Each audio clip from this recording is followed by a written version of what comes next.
Ćao svima! Pokazat ću vam sada moj recept za ulje za sunčanje i za telo.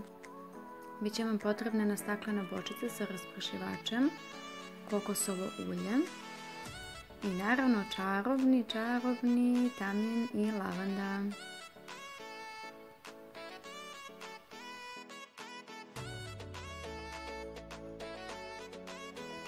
Ja već godinama unazad koristim kokosovo ulje, međutim nisam uspjela isti brend da pronađem danas, tako da sam kupila neko novo.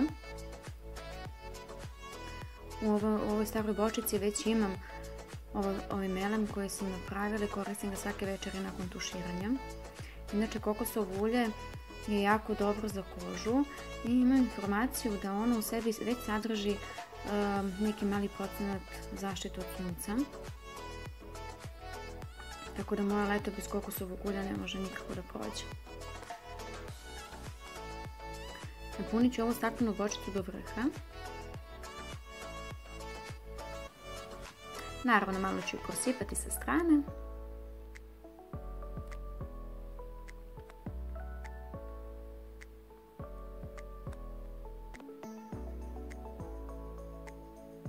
Ali ono što oplemenjuje ceo ovaj melem su ova dva eterična ulja, lavand i tamjan.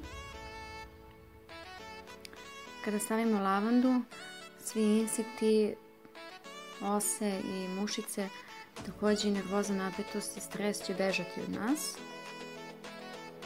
a ujedno dodatno negujemo kožu.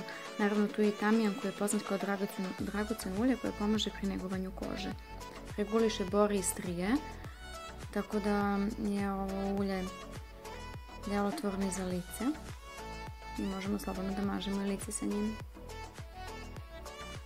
I to je to, ulje je gotovo i spremno je za upotrebu.